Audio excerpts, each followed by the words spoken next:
कि आपने कभी सोचा है जब आप सोते हैं तब आपका सांस अपने आप क्यों चलता रहता है? आपका हृदय बिना किसी प्रयास के धड़कता रहता है। ऐसा क्या है जो इन सभी चीजों को नियंत्रित करता है? ईशा उपनिषद के चौथे श्लोक में इस रहस्य का उद्घाटन होता है। आइए इस रहस्य की गहराई में उतरते हैं और इस अद्भुत शक्ति को समझते हैं जो पूरी सृष्टि को चला रहा है। अनेजादेकं मानसो जावियो नैनादेप्यो अपनुवं कुर्वामर्षत् तदा वातो नया नद्येता तिष्ठत् तस्मिन्नप्पो मतारिस्व दधाति। इसका अर्थ ये है कि आत्मा स्थिर है फिर भी मन से तीव्र है। इंद्रिया इसे पकड़ नहीं सकता, ये उनके आगे दौड़ता है। जो गति कर रहे हैं ये उनसे भी अधिक तीव्र है, जबकि ये स्वयं स्थिर है। इसी आत्मा में प्राण कर्म को स्थापित करता है। पर ये कैसे संभव है? कोई चीज स्थिर भी है और मन से तेज भी।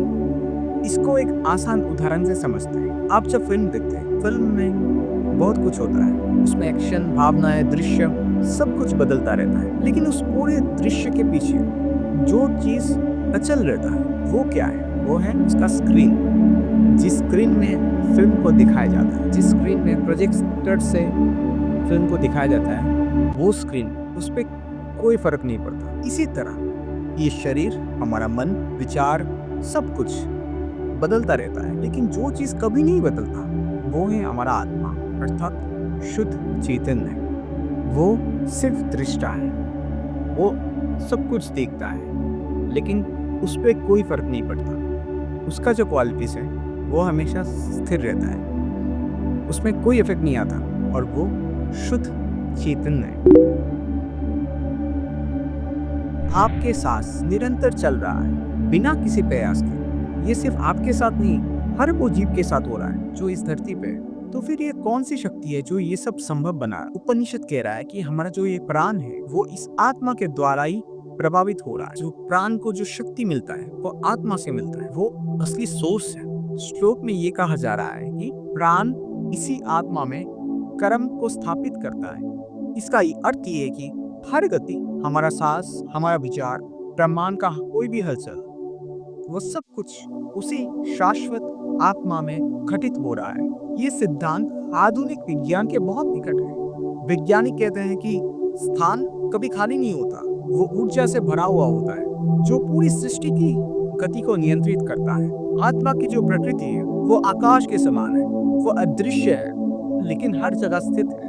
आप उसे पकड़ नहीं सकते, लेकिन सब कुछ उसी में स्थित है। इसलिए शास्त्र कहते हैं ये मन से भी तेज है, क्योंकि आपके विचार जो मन में उत्पन्न होते हैं उससे पहले भी चेतना होता है, क्योंकि चेतना हर जगह है। कल्पना करें कि आप एक स्वप्न देख रहे हैं। वो स्वप्न बिल्कुल वास्तविक लगता है, लेकिन जब आप जागते हैं तब वो सब गायब हो जाता है। उसी तरह हमारा जो जीवन है ये भी एक तरीके का सपना है।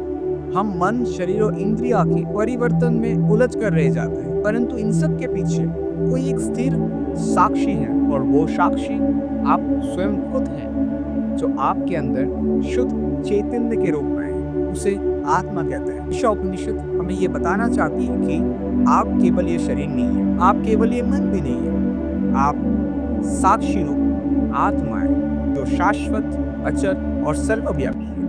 यदि आप इस सत्य को समझ लें तो आपके सभी दुख और बंधन खत्म हो जाते हैं और आप हर तरीके के बंधन से मुक्त हो जाते हैं। ईशा उपनिषद हमें हमारी असली पहचान याद दिलाता है। यह हमें सिखाता है कि आत्मा अचल होते हुए भी सर्वत्र व्याप्त है। इसे जब हम समझ लेते हैं तब जीवन में अद्भुत शांति आती है और स्थिरता आती है। अब जब भी आप सांस ले और सोए तब आप एक बार सोचना कि वो कौन है जो इस सांस को ले रहा है और छोड़ रहा है, लेकिन स्वयं सांस नहीं। वो कौन है जो गति को कर रहा है लेकिन स्वयं स्थिर है? इसका उत्तर आपके भीतर है, और यही ईशा उपनिषद हमें सिखाती है और समझाती है। यदि आपको ये वीडियो अच्छा लगा, आपने कुछ सीखा, तो आप इस वीडियो को ज़रूर लाइक, शेयर और इस चैनल को सब्सक्राइब करना बिल्कुल ना भूलें, क्योंकि जब आप ये करते हैं तो ये पॉजिटिव चीज़ बहुत से लोगों तक पहुंचता है और ये दुनिया और भी ज़्यादा खूबसूरत होता है। और आपका इस वीडियो के बारे में क्या विचार है, कमेंट सेक्शन में ज़रूर बताइए। धन्यवाद। नमस्कार।